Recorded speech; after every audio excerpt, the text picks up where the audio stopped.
Seberapa banyak di tempat ini yang rindu mencari wajah Tuhan. Pagi hari ini kita bersama-sama datang di hadapan Tuhan. Amin, Ibu, Bapak. Shalom semuanya. Shalom semuanya. Masih ada ngantuk, ulangi lagi. Shalom semua. Sudah siapkah kita datang di hadapan Tuhan? Amin, amin. Seberapa banyak yang selama 1 minggu ini merasakan kasih Tuhan, merasakan penyertaan Tuhan yang tidak ada hentinya. Kita mau angkat tangan kita bertanda bahwa kita senantiasa mengucap syukur. Amin. Yang senantiasa mengucap syukur, kita akan berikan hati kita, tubuh pikiran kita semua pada minggu hari ini. Kita akan datang lebih dekat lagi kepada Tuhan. Mari kita hampir di tahta Tuhan. Bapa di dalam surga, kami mengucap syukur Tuhan. Di pagi hari ini Tuhan, oleh karena kasih anugerah-Mu Tuhan, kami ada di tempat ini Tuhan Yesus. Kami rindu Tuhan. Kami rindu datang di hadirat-Mu lebih dekat lagi Tuhan Yesus. Sertai setiap kami Tuhan. Biarlah kami boleh mengawali ibadah kami ini Tuhan dengan pengucapan syukur sepanjang minggu ini Tuhan. Penyertaan Allah senantiasa menyertai setiap kami Tuhan. Pagi hari ini Tuhan, perkenankan setiap kami Tuhan datang di hadirat-Mu lebih lagi Tuhan.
Pagi hari ini kita akan memuliakan Tuhan lebih lagi.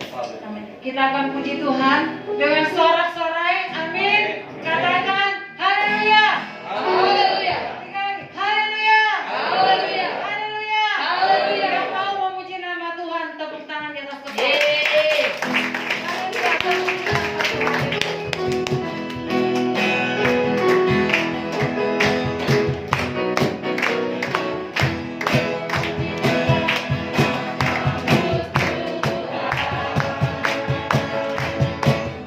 Tuhan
Jemaat Tuhan, kami silakan duduk kembali.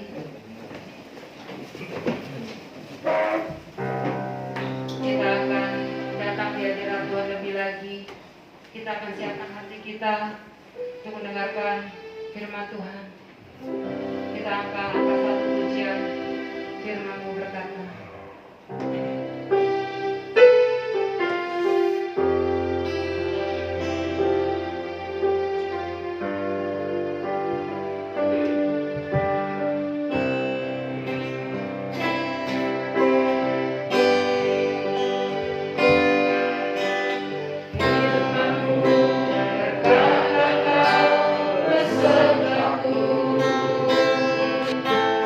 Mataku kuat roh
Sungguh jiwa kami menanti-nantikan Tuhan, karena kami tahu di dalam jiwa kami mendapatkan ketenangan. Bersamamu jiwa kami terpelihara sempurna. Biarlah pagi siang hari ini kami arahkan segenap keberadaan kami untuk memandang Tuhan melalui firman-Nya yang adalah kebenaran sejati itu. Ajar kami Tuhan bagaimana kami harus hidup. Ajar kami Tuhan jalan mana yang harus kami pilih. Kami tahu Tuhan, dunia ini menawarkan begitu banyak hal. Biarlah kami boleh memandang kepada Tuhan, supaya kami tidak terjebak kepada tawaran-tawaran yang menyesatkan kami. Terima kasih Tuhan. Berbicaralah lewat firman pada pagi hari ini. Tuntun, arahkan hidup kami. Terima kasih Tuhan. Di dalam nama Tuhan Yesus kami berdoa. Haleluya. Amin. Silakan duduk Bapak Ibu Saudara. Shalom. Ya, terima kasih untuk The Present Worship yang sudah melayani kita hari ini. Apa kabar Saudara? Halo, apa kabar Saudara? Saya diberkati, kamu diberkati, kita semua diberkati. Haleluya. Saudara yang dikasih Tuhan, hari ini kita akan belajar bersama-sama tentang buah roh. Apa itu buah roh? Mari kita baca dulu teksnya. Galatia 5 ayat 16 sampai 26. Itu kurang 6. Galatia 5 ayat 18 sampai ayat 16 sampai ayat yang ke-26. Silakan masing-masing bisa membuka Alkitabnya, Al-HP-nya. Karena sekarang Alkitab dalam bentuk buku udah jarang. Iya. Lebih praktis Pak di handphone kan. Ya. Saya akan bacakan, silakan saudara menyimak baik-baik. Demikian firman Tuhan, maksudku ialah hiduplah oleh roh, maka kamu tidak akan menuruti keinginan daging.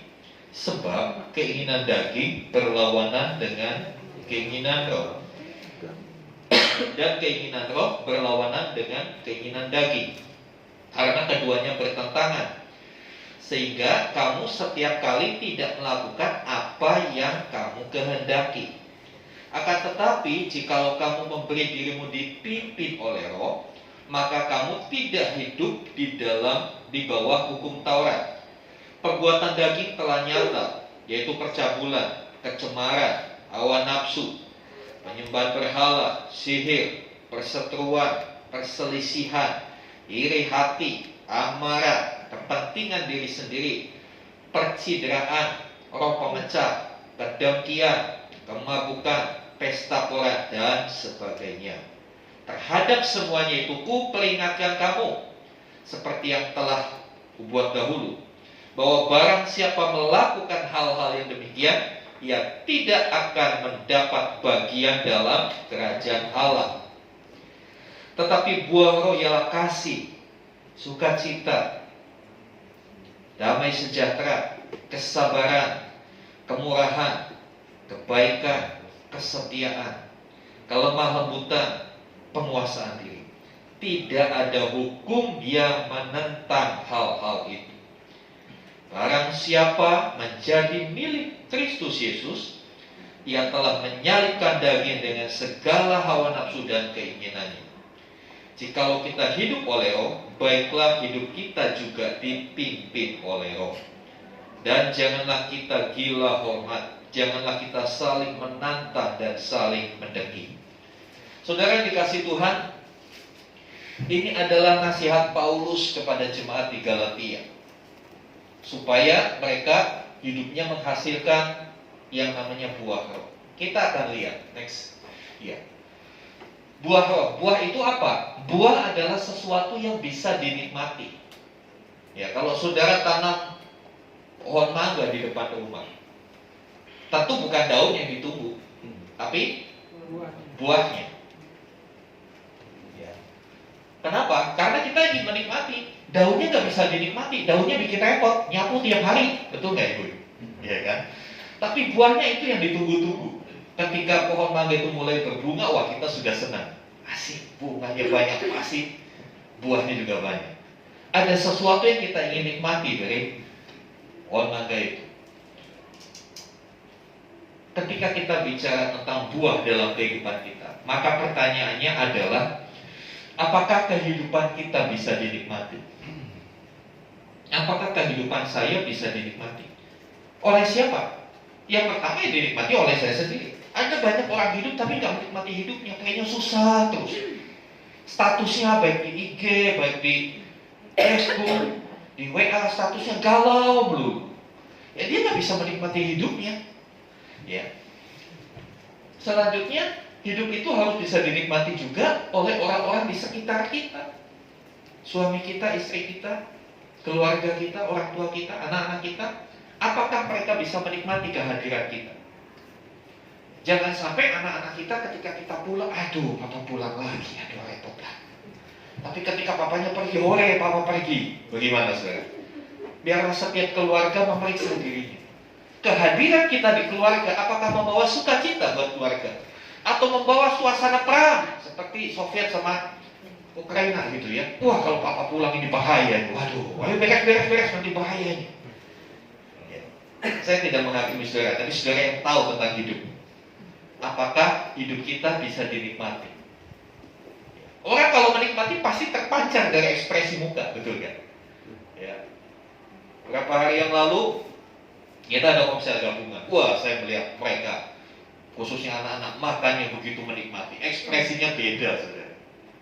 Nah, kehadiran kita apakah bisa dinikmati? Di keluarga kita, di tempat pekerjaan kita, di komunitas di mana kita berada, atau ketika kita hadir orang bubar. Nah ini yang bahaya ini. Ada apa kok kita hadir orang pada lain? Ada apa ini? Saya kasih Tuhan. Bahkan Tuhan pun menikmati hidup kita. Iya, sebetulnya Tuhan itu menciptakan kita. Dia ingin menikmati hidup bersama dengan kita. Sudahkah hidup kita membuat Tuhan tersenyum? Itu pertanyaan yang mendasar dari kehidupan ini. Karena ingat, kita adalah ciptaan, bukan pencipta. Saudara dikasih Tuhan, kali ini kita mau belajar bagaimana caranya berbuat. Kita lihat dulu di dalam Matius 5 ayat 16. Seperti apa hidup yang bisa dinikmati? Matius 5 ayat 16.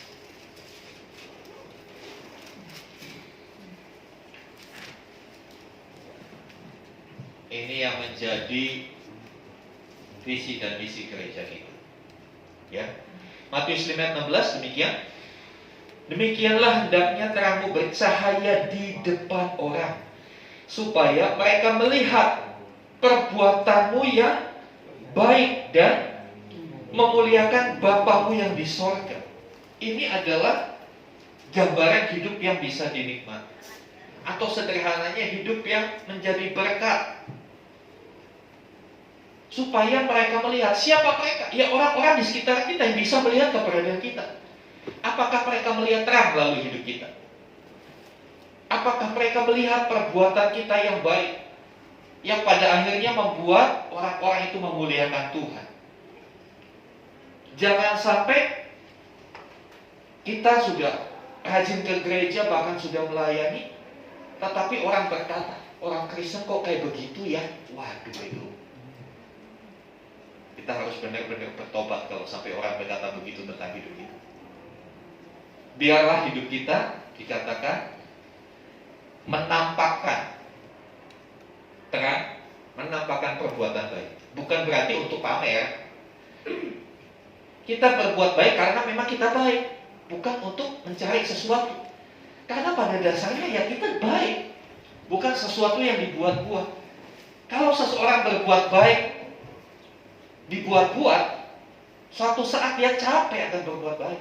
Padahal gak usah. Tapi biarlah kita tampil apa adanya, karena memang kita baik. Itu yang Tuhan kehendaki. Itulah inti dari pengertian hidup yang berbuah. Kemudian Kisah 2 ayat 47 ini adalah contoh nyata. Kalau tadi Matius 5 ayat 16 itu khotbah Tuhan Yesus.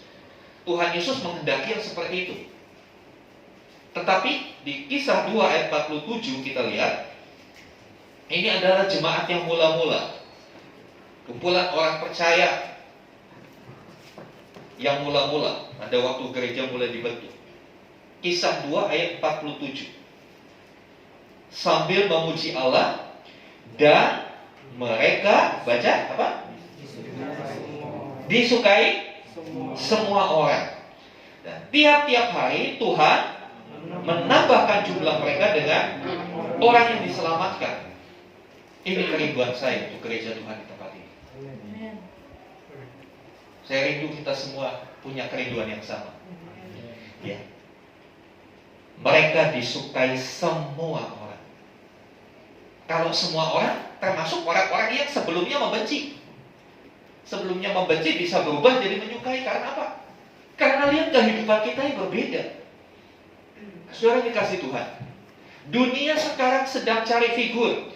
Dunia sedang cari contoh seperti apa sih hidup itu di tengah hantaman pandemi. Iya. Waktu pandemi, musuh kita adalah infeksi virus. Setelah pandemi sudah mulai selesai, muncul lagi bukan infeksi, tetapi inflasi, di mana harga-harga naik. Ya. Ada kala kita dibingungkan dengan harga-harga. Ada orang bilang sama saya, aduh Pak, gimana waktu minyak mahal ya? Sekarang udah mulai turun. Waktu minyak mahal, lupa minyak mahal. Ya udah gampang, direbus aja sama dikukus, nggak usah pakai minyak, kan selesai. Bisa makan juga kan? Bisa. Karena kita sudah terpola harus begini, harus digoreng, harus pakai minyak. Akhirnya itu yang jadi patokan. Susah kita. Sekarang penyuka sambal sedang geleng-geleng kepala. Cabai harganya melonjak, lebih mahal dari daging ayam. Betul apa benar, saudara? Caranya gimana? Ya nggak usah makan cabai, kan selesai. Sesimpel itu kan. Apakah kita mati kalau nggak makan cabai? Kan enggak. Saya selalu katakan enak tidaknya makanan itu cuma sejengkal, saudara. Udah masuk perut, kenyangnya sama. Apalagi mohon maaf ketika dikeluarkan sama. Saudara dikasih Tuhan, bisakah orang-orang di sekitar kita melihat kita dan akhirnya menyukai? Saya bersyukur saya dibawa kepada pengalaman ini. Waktu kami pindah ke kompleks yang kami tinggali sampai hari ini, kami ya boleh dibilang kloter awal, orang-orang yang awal. Jadi masuk ke situ jalanan masih jelek, perumahan baru begitu, klaster baru. Waktu itu saya dengan beberapa anak Tuhan, yuk kita bikin persekutuan. Wah, muncul perlawanan. Tanpa saya ketahui mereka bikin petisi, tanda tangan, menyatakan penolakan keberadaan kami. Saya bilang, jangan takut, kita harus hadapi. Hadapinya gimana? Nggak dengan kekerasan, nggak dengan marah-marah, nggak dengan tuntut-menuntut. Kita berbuat baik sama mereka. Tunjukkan bahwa kita ini berbeda. Mungkin mereka diajar sama tokoh-tokoh agamanya bahwa Kristen itu bla bla bla bla bla bla. Tunjukkan bahwa apa yang mereka dengar itu salah tentang kita. Amin. Itu saudara caranya. Dan kita bisa merangkul lingkungan. Konsep mereka, pandangan mereka tentang kita yang salah, putar balikan itu. Tunjukkan bahwa kita nggak seperti itu. Mereka kan akan melihat karena kita hidup bersama-sama dengan mereka. Dari situ sekarang berubah. Kami sangat diterima dengan baik. Ya, buat semua orang menyukai kita. Bukan, oh saya suka sama bapak ini kenapa? Dia itu kayak sinterklas, suka bagi-bagi uang, suka bagi-bagi sembako. Bukan karena itu. Biarlah orang menyukai kita karena memang karakter kita itu baik. Bukan karena pemberian-pemberian kita. Kalau karena pemberian-pemberian kita, suatu kali kita gak kasih, ya mereka akan melawan kita, bilang kita jahat. Kan begitu saya. Tapi kalau itu karakter kita sampai selamanya, mereka akan respect sama kita. Jemaat yang mula-mula hidup mereka disukai semua orang. Dampaknya apa? Dampaknya dikatakan tiap-tiap hari Tuhan menambahkan jumlah mereka dengan orang yang diselamatkan. Banyak memenangkan jiwa. Rindukah saudara memiliki hidup seperti ini? Oleh sebab itu pastikan 2-3 bulan ke depan jangan pernah tinggalkan ibadah minggu. Karena 2-3 bulan ke depan saya akan khotbah seri tentang itu. Ya, karena apa? Fungsinya gereja juga sebagai lembaga pendidikan iman. Lembaga pendidikan Kristen itu bukan hanya agama di sekolah. Kadang-kala kita berpikir anak-anak kita sudah dapat pendidikan agama Kristen di sekolah. Tahu nggak saudara? Pendidikan agama Kristen di sekolah cuma 45 menit dalam 1 minggu, cuma 1 jam pelajaran dalam 1 minggu. Kira-kira kurang nggak saudara? Pasti kurang. Ditambah di sekolah minggu, di gereja buat anak-anak yang kecil, itu pun cuma sebentar. Padahal kita dilatih matematika, dilatih bahasa Inggris, sampai dibela-belain orang tua ngelesin anaknya. Matematika, bahasa Inggris. Pertanyaan saya, ada nggak di sini orang Kristen, orang tua Kristen ngelesin agama buat anaknya?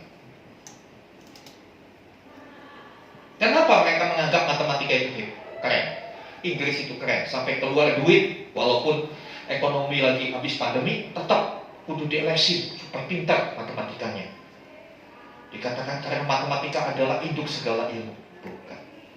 Permulaan hikmat adalah takut akan Tuhan. Kadang-kala kita sebagai orang tua melalaikan itu.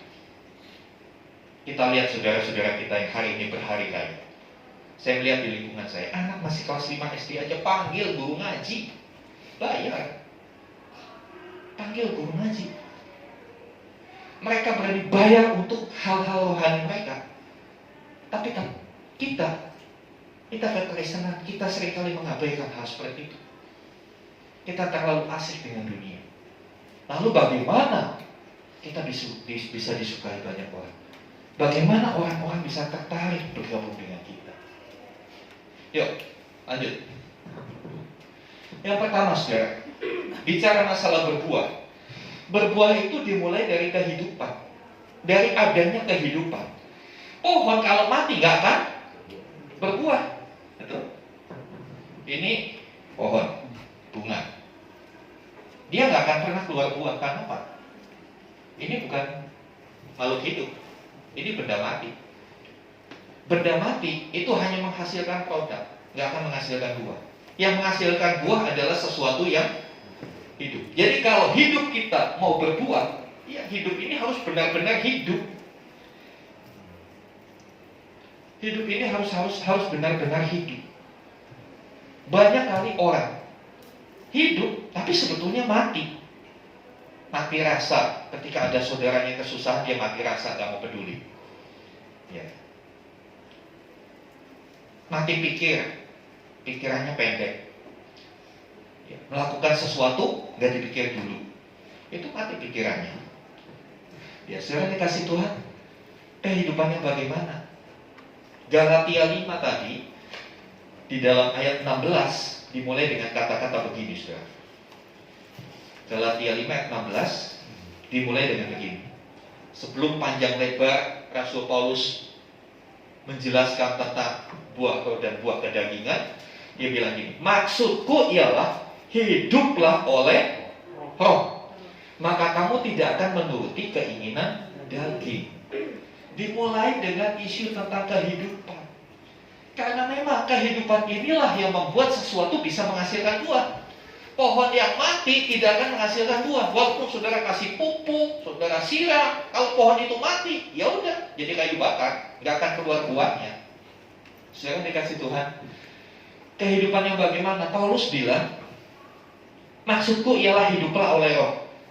Kamu tidak akan menuruti keinginan daging. Ayat 17, sebab keinginan daging berlawanan dengan keinginan roh, dan keinginan roh berlawanan dengan keinginan daging. Dikasih keterangan di situ, karena keduanya bertentangan. Sehingga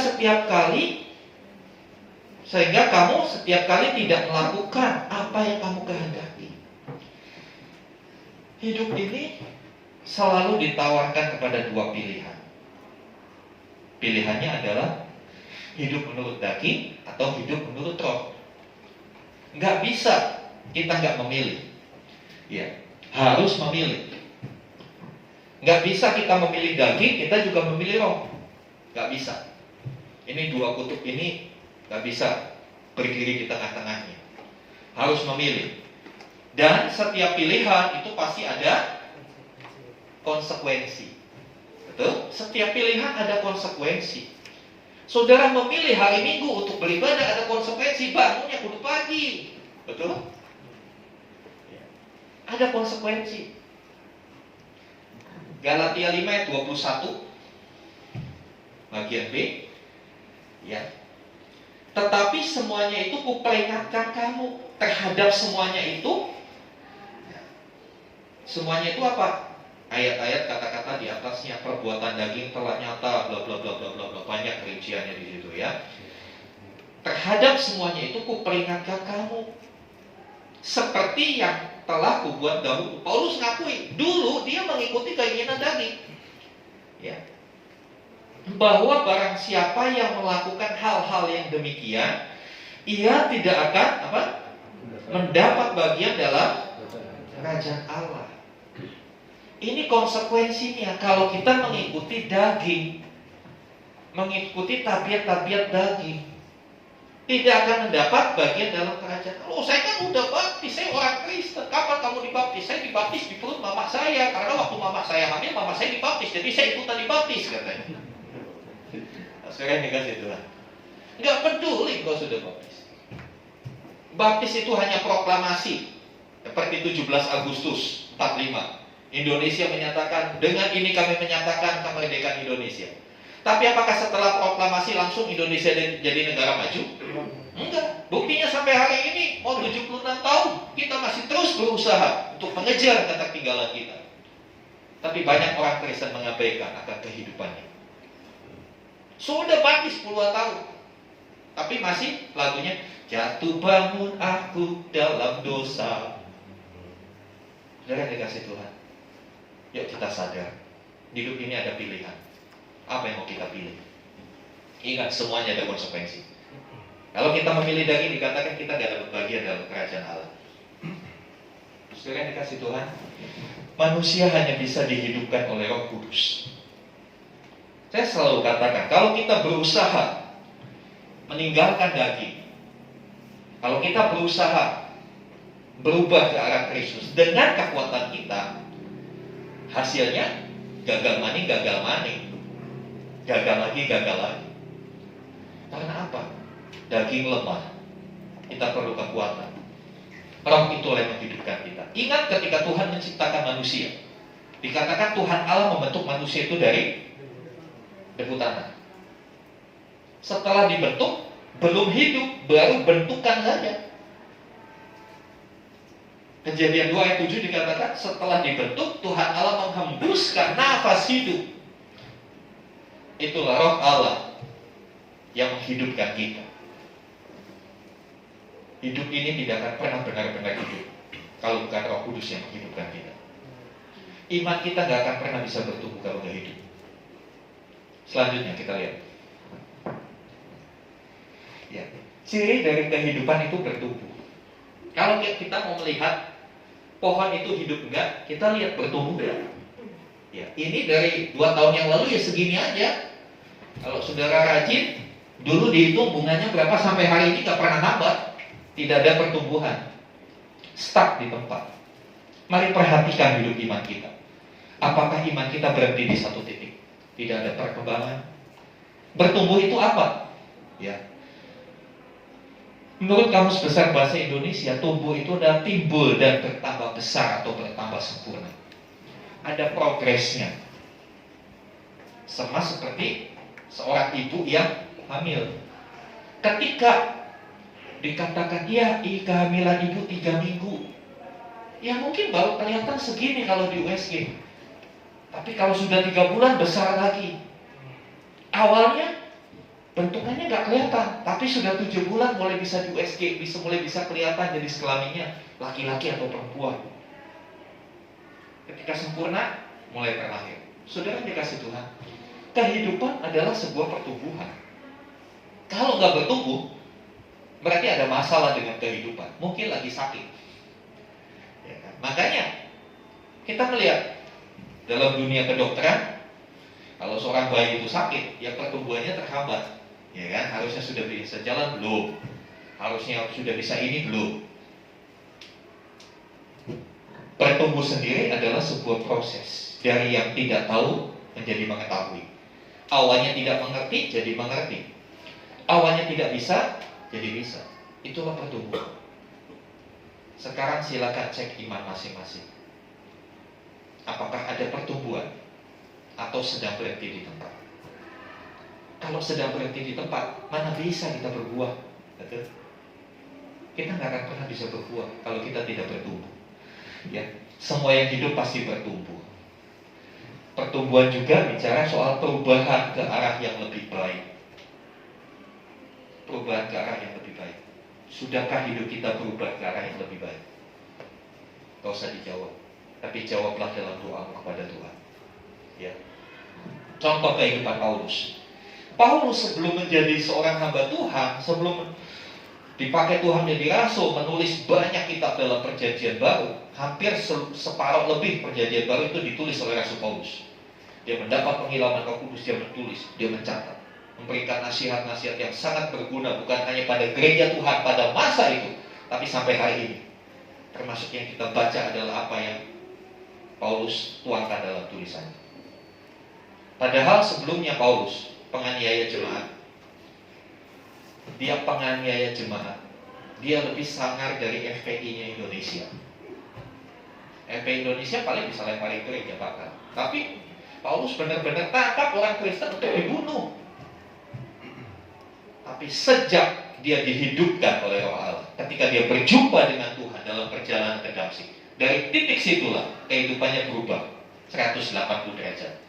Jadi kalau mau berubah jangan 360, saudara. Kalau berubah 360 balik lagi, ya kan? Satu putaran kan 360 kalau dari sini 360 muter, ya balik lagi ke situ. Kalau berubah cukup 180 derajat. Dari sini ke sini, gak usah muter lagi. Banyak orang Kristen hidupnya muter. Udah berubah nih, udah gak ngerokok, tapi lama-lama balik ngerokok lagi. Itu muter udah. Mari kita mau berubah hanya 180 derajat. Itulah pertumbuhan. Iman kita, kehidupan kita harus bertumbuh. Katakan, saya mau bertumbuh. Sekali lagi, Saya bertumbuh. amin. Tuhan dengar apa yang saudara ucapkan.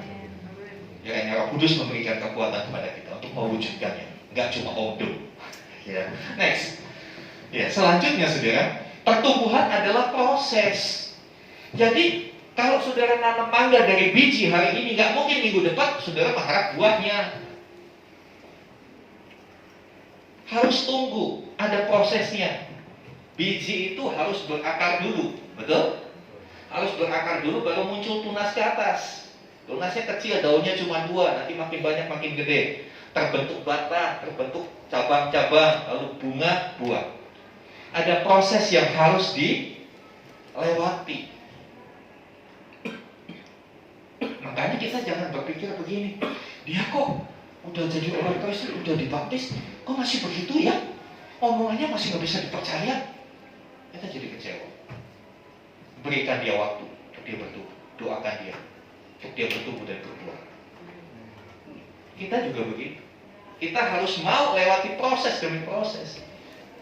Pohon yang besar, ya kita kan gak lihat proses yang dialami apa. Bagaimana cara dia menembus, akarnya menembus tanah, mungkin ketemu batu di dalam tanah untuk mencari air sumber kehidupan itu. Kita kan gak lihat, tapi pohon itu merasakan. Dan pohon itu terus bertumbuh, terus berubah, terus berkembang. Sampai pada satu titik, dia menghasilkan buah. Saudara dikasih Tuhan. Di dalam Galatia 5 ayat 24, Paulus menjabarkan caranya seperti apa.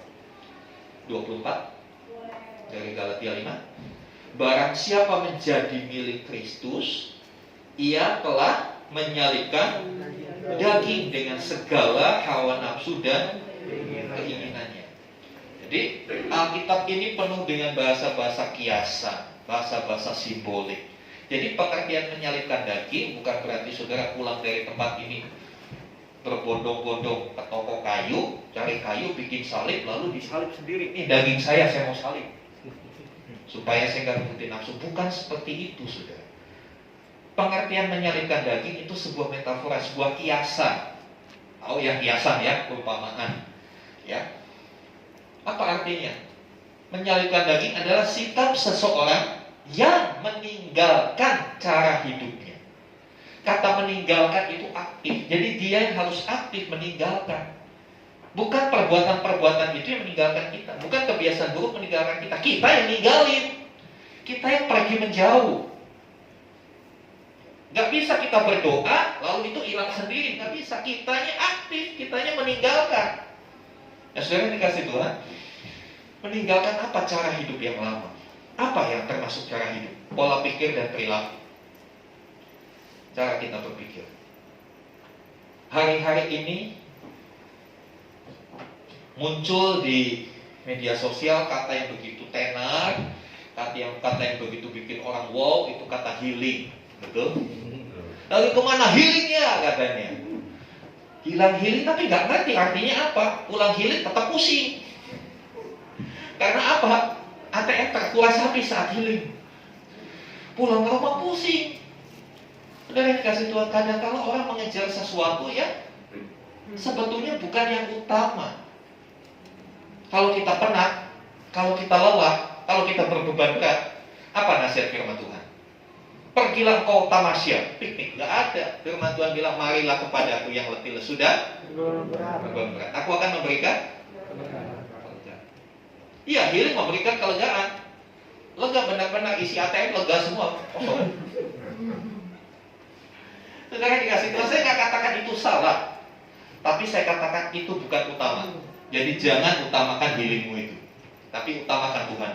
Karena hanya Dia yang berjanji memberikan kelegaan kepada kita. Amin. Nah, saudara dikasih Tuhan, ya, cara pikir, pola perilaku yang lama, yang gak sesuai dengan firman Tuhan, itu kita tinggalkan. Itu namanya menyalibkan daging. Ya. Dan tentunya ini adalah sebuah proses. Dan sebuah proses pasti memerlukan waktu. Gak bisa otomatis. Ya harus manual. Kalau mau diproses Tuhan yang manual, gak ada yang otomatis. Mobil banyak otomatis. Tapi kalau kita mau berbuah itu manual, ada prosesnya.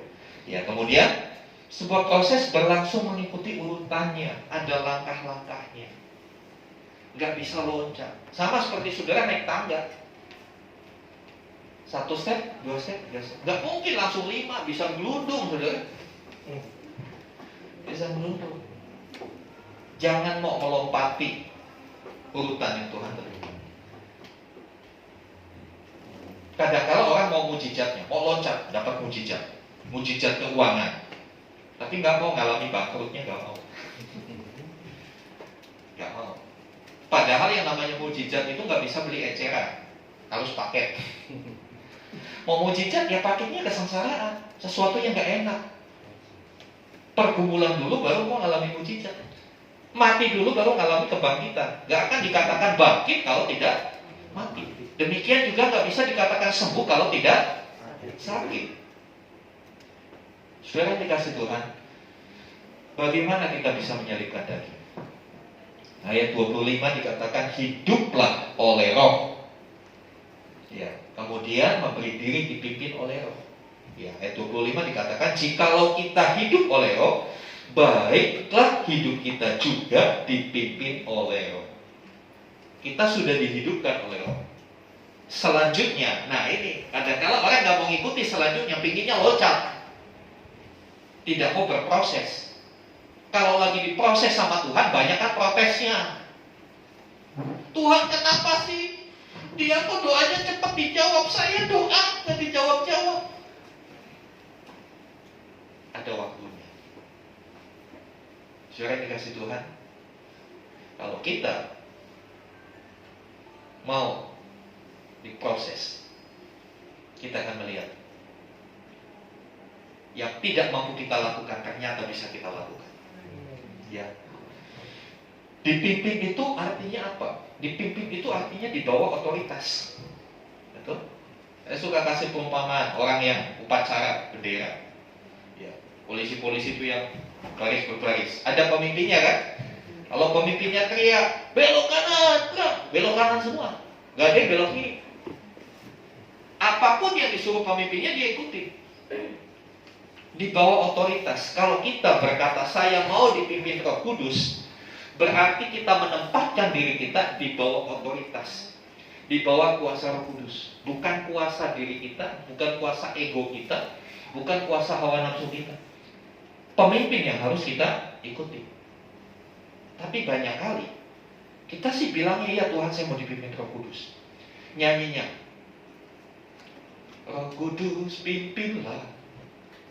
Tapi kenyataannya kita yang pimpin Roh Kudus, kita yang atur Tuhan, kita yang pimpin Tuhan. Jangan salah memposisikan, saudara. Ya. Di bawah otoritas itu berarti tunduk dan taat. Next, selanjutnya. Ya, buah terjadi sebagai hasil dari pertumbuhan. Ya, pohon mangga yang berbuah, buah itu hasil dari pertumbuhan, hasil dari sebuah proses. Prosesnya adalah hari demi hari. Hari demi hari dalam hidup ini dipimpin oleh Roh Kudus, maka dapat menghasilkan buah. Bukan cuma hari Minggu, tapi Senin, Selasa, Rabu, Kamis, Jumat, Sabtu juga dipimpin oleh Roh Kudus. Jangan dipimpin Roh Kudusnya hari Minggu. Kadang-kala dipimpin Roh Kudus hari Minggu aja masih bandel. Suruh bangun pagi masih enak tarik selimut. Nanti aja Tuhan minggu depan kan masih ada ibadahnya belum tutup. Masalahnya iya minggu depan gereja nggak tutup. Saya takutnya Anda tutup usia sebelum hari Minggu depan. Mohon maaf loh saya ngomong keras. Kadang-kala kan kita menunda minggu depan masih ada katanya gereja. Iya gereja masih ada. Mohon maaf. Belum tentu kita masih ada umur. Maafkan saya kalau ngomong keras. Karena kadang-kala kita harus dikagetkan dengan seperti ini. Karena kadang-kala kita terlalu nyaman dengan daging ini, saudara. Nah, saudara dikasih Tuhan. Jadi buah itu terjadi bukan karena kita, tapi karena karya Roh Kudus. Roh Kudus yang bekerja, kita harus merespon. Roh Kudus bekerja, kita merespon. Respon kita apa? Tunduk dan taat. Sesimpel itu, saudara, kehidupan Kristen. Gak ribet-ribet amat. Saudara dikasih Tuhan. Buah adalah produk Roh Kudus. Itulah kasih karunia, bukan karena kita. Kalau seseorang bisa penuh kasih, bisa penuh pengendalian diri, itu karya Roh Kudus, bukan dari dirinya. Bagian dirinya hanya merespon. Responnya apa? Taat, nurut. Buah roh bukanlah produk diri kita. Bukan juga karena etika kemanusiaan kita. Oh dia baik ya, dia memang orang baik. Atau oh budaya, masalah budaya. Ya memang. Kadang-kadang kita punya pikiran oh orang Solo itu halus, ya lemah lembut. Ya tampilan luarnya lemah lembut. Banyak yang hatinya keras. Budaya itu kan hanya kadang-kadang hanya lapisan luar. Tapi kalau buah roh itu dari dalam muncul, bukan hanya yang dari luar. Yang dari luar itu seringkali imitasi. Seperti bunga ini imitasi, saudara. Imitasi, bukan aslinya. Pilih yang imitasi atau pilih yang asli, saudara? Pilih yang asli. Dan itu hanya karya Roh Kudus dalam hidup kita. Bukan juga karena sikap agamawi kita. Bukan berarti kalau kita rajin beribadah, sembahyangnya sampai nangis-nangis, puasa, berbahasa dari A sampai Z, lalu hidup kita menghasilkan keseharian kita itu. Makanya hidup orang Kristen bukan cuma hari Minggu. Amin. Jangan hanya saudara jadi orang Kristen cuma hari Minggu. Tuhan mau panggil kita Minggu, Senin, Selasa, Rabu, Kamis, Jumat, Minggu. Sepanjang hari, sepanjang kehidupan kita. Saudara dikasih Tuhan, biarlah setiap kita menjadi pribadi-pribadi yang bisa merespon karya Roh Kudus dalam hidup kita, sehingga buah itu kelihatan. Sekali lagi, buah itu gak ada khususnya. Saya ingin khusus supaya bisa punya hati penuh kasih, gak bisa. Praktek dalam keseharian. Prakteknya apa kalau kita mau penuh kasih? Ya siap saudara untuk disakiti orang, siap dikecewakan orang, siap dibully, tapi tetap kau merespon dengan benar setiap perlakuan yang tidak baik sama kita. Sebab itu ketika kau mengalami hal-hal begitu, katakan, Tuhan terima kasih. Mampukan saya bisa melewati proses ini dan keluar sebagai pemenang. Amin. Roh Kudus pegang tanganku, jangan pernah tinggalkan aku. Saudara yang dikasih Tuhan, banyak kali saya percaya setiap kita berdoa, tapi coba renungkan, apa pokok doa terbesar dari hidup kita? Apa pokok doa terbesar? Banyak orang pokok doanya minta berkat dari Tuhan, minta dicukupkan, minta diberkati. Tapi pernahkah kita berdoa, Tuhan, ubah karakterku yang jelek? Saya mau tutup sharing firman Tuhan hari ini dengan kita merenungkan. Pernahkah kita berdoa sama Tuhan, Tuhan, ubah karakterku yang jelek? Pernah nggak kita doa gitu? Atau lebih banyak kita doa, Tuhan minta ini, minta itu, minta ini, minta itu. Kita datang sama Tuhan dengan membawa berlembar-lembar permohonan, permintaan, minta mobil baru, minta rumah baru, lebih parah lagi, minta istri baru. Semoga nggak ada di sini. Innalillahi kalau udah bilang gitu ya. Saudara yang dikasih Tuhan, ya. Mari kita mau ganti setiap doa kita. Nggak salah saudara minta hal seperti itu. Nggak salah, tapi mintalah yang berharga. Ubah karakterku. Aku masih suka emosian. Aku masih suka gampang marah. Aku gampang sakit hati, Tuhan. Ubah Tuhan, ubah. Saudara yang dikasih Tuhan, kerinduan Tuhan hanya satu, supaya kita jadi seperti ketika kita diciptakan, segambar dan serupa dengan Allah. Itu aja Tuhan mau. Tapi kadang-kadang dunia begitu mempesona kita, dunia begitu menarik perhatian kita, padahal dunia nggak jamin apa-apa buat hidup kita. Dunia nggak jamin keselamatan kita. Dunia cuma jamin tempat kalau kita mati, dijamin tuh ada tempatnya. Mau yang agak elit di San Diego, mau yang murahan yang di TPU mana gitu. Itu yang dunia bisa kasih buat kita. Dunia nggak pernah kasih kekekalan buat kita. Haleluya. Yuk next slide. Slide terakhir. Ya. Saya tidak memaksa saudara menyatakan ini, tapi biarlah ini menjadi satu yang memotivasi kita. Dengan percaya Tuhan Yesus saya dihidupkan. Amin. Maka selanjutnya, ini proses, ada selanjutnya, nggak berhenti. Ya. Hidup saya harus dipimpin oleh Roh Kudus dari hari ke hari, melalui proses yang terus-menerus tanpa henti, hingga iman saya bertumbuh dan akhirnya dapat menghasilkan buah roh sebagai bukan produk Roh Kudus dalam diri saya.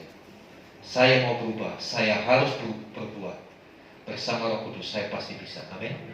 Mari sama-sama kita bangkit berdiri. Kita akan bacakan ini. Sekali lagi saya tidak paksa. Siapa yang rindu hidupnya berbuat, mari ucapkan ini bersama saya.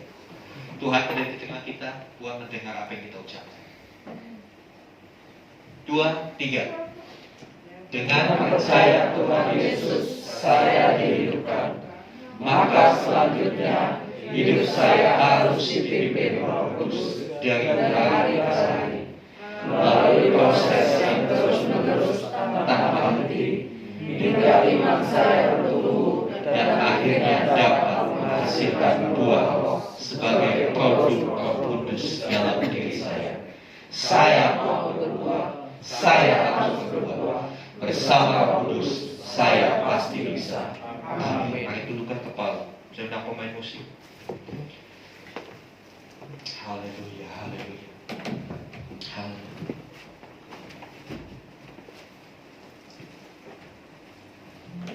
Saudara, kita tidak sendiri. Ada sayap Tuhan yang akan membawa kita terbang tinggi.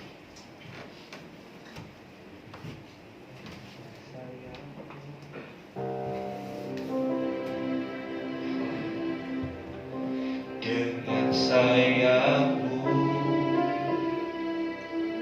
Ku akan terbang tinggi di tengah badai hidup. Ku tak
ambil waktu untuk kita berdoa. Apa yang menjadi doa kita? Doakan pergumulanmu terhadap karakter-karakter buruk yang masih ada dalam hidup. Saya tidak tahu, tapi setiap pribadi saya yakin tahu letak kelemahan. Karakter-karakter mana yang masih perlu dibenahi? Saudara yang tahu. Saudara tidak akan pernah bisa lepas dari itu dengan kekuatanmu sendiri.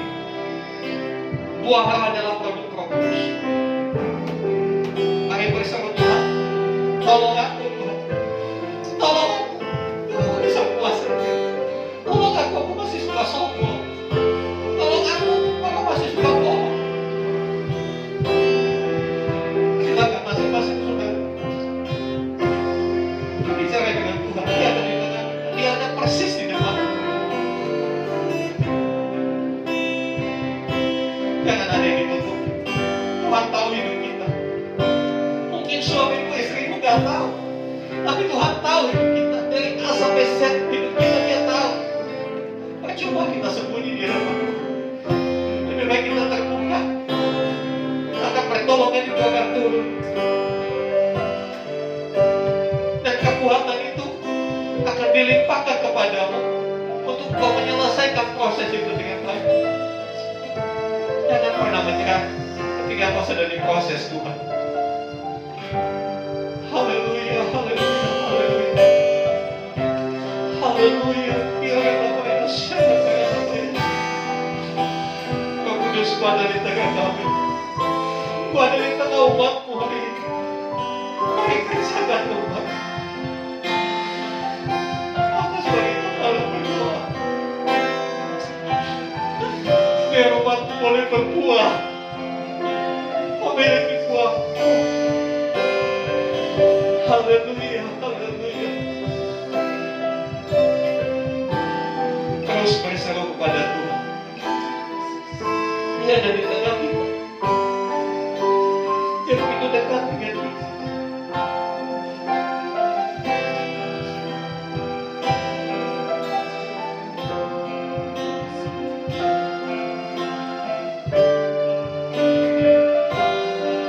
Dengan saya kami akan berbakti. Dengan sayamu Tuhan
berkaryalah dalam hidup setiap kami. Mampukan kami untuk kami menyalipkan daging. Mampukan kami untuk kami hidup setul dengan firman. Kami mau berkata, kami mau tinggalkan semua yang lalu. Kami mau berjalan dengan Tuhan. Biar kekuatan dari tempat mahating itu tercurah untuk setiap kami. Kekuatan dari Roh Kudus tercurah untuk setiap kami. Sehingga kami bisa lepas dari setiap kebiasaan-kebiasaan itu, karakter-karakter yang tidak baik. Dan kami beralih dengan memiliki karakter Kristus. Seperti tersingkap di dalam buah. Kami memiliki kasih. Kami ada damai sejahtera. Kami senantiasa bersukacita di tengah apapun. Kami memiliki kebaikan, kemurahan, lemah lembutan, sampai kami bisa mengendalikan hidup kami. Terima kasih Tuhan. Terima kasih buat kebenaran firman. Jadi kebenaran firman mengubah cara berpikir kami, mengubah cara kami berkata-kata, mengubah cara kami berperilaku. Lanjutkan karyamu di tengah umat, sehingga pada akhirnya semua orang boleh melihat perbuatan kami yang baik, boleh melihat terang Tuhan dalam diri kami. Hidup kami boleh disukai banyak orang. Nah, pada akhirnya Tuhan dimuliakan oleh hidup kami. Terima kasih Tuhan. Dalam nama Tuhan Yesus kami berdoa. Haleluya. Amin. Amin. Silakan duduk saudara. Saya serahkan pada Ibu Wajib. Kembali kami datang di hadapan-Mu Tuhan. Kami mengucap syukur atas kasih anugerah Tuhan Yesus. Biarlah Tuhan pada minggu ini Tuhan Yesus, kami boleh menjadi pelaku firman-Mu Tuhan. Terima kasih Tuhan. Biarlah Roh Kudus tuntun setiap langkah kami, tuntun kehidupan kami. Kami mau dipimpin oleh Roh. Biarlah setiap kami jemaat di tempat ini, tidak ada satu terkecuali pun kami boleh berbuah. Bahkan buah kami boleh dinikmati oleh orang banyak. Biarlah Bapa setiap kami menjadi suratan yang hidup. Setiap kami boleh memberitakan firman-Mu dimanapun kami berada Tuhan. Beri kemampuan untuk kami ya Roh Kudus. Engkau juga yang sanggup merubah setiap karakter kami yang belum serupa dengan Engkau Tuhan Yesus. Terima kasih Bapa, kami mengucap syukur untuk firman-Mu Tuhan, yang begitu membuat kami untuk semakin hari semakin belajar, sehingga kami boleh lebih lagi Tuhan mengutamakan akan Engkau Tuhan Yesus. Terima kasih untuk Bapak Gembala, Bapak Obadiah Karyadi Tuhan. Kau urapi beliau Tuhan, berikan kesehatan Tuhan, berikan kekuatan Tuhan, untuk terus memimpin kami Tuhan dalam pengenalan akan Engkau Tuhan. Memberkati Ibu dia sebagai istrinya Tuhan, sebagai tiang dalam doa dalam keluarga. Engkau memberi kekuatan, berikan hikmat kesehatan Tuhan Yesus. Demikian juga untuk kedua putrinya, Engkau memberkati dalam studinya Tuhan. Terima kasih Bapa dalam surga, kami mengucap syukur untuk jemaat-Mu di tempat ini Tuhan. Tuhan, kami memohon Tuhan, biarlah Tuhan yang menumbuh kembangkan jemaat-jemaat di tempat ini Tuhan. Engkau yang memberkati, Engkau yang memberi kesehatan Tuhan. Berikan hikmat-Mu lebih lagi Tuhan. Terima kasih Tuhan, biarlah kami menjadi keluarga yang utuh, keluarga yang saling mengasihi, saling menopang Tuhan. Biarlah kami boleh bergandengan tangan untuk memuliakan nama-Mu Tuhan. Terima kasih Tuhan. Engkau juga memberkati para tetangga kami kiri kanan dan belakang kami. Mengucap syukur juga untuk Bapak RT RW di tempat ini yang sudah memberikan kami izin untuk beribadah Tuhan.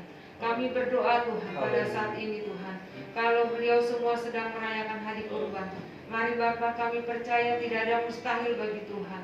Biarlah mereka suatu saat boleh mengenal akan Engkau Tuhan Yesus. Terima kasih Tuhan, biarlah Engkau berikan damai, sejahtera, keamanan di bangsa kami dalam hari raya kurban ini Tuhan Yesus.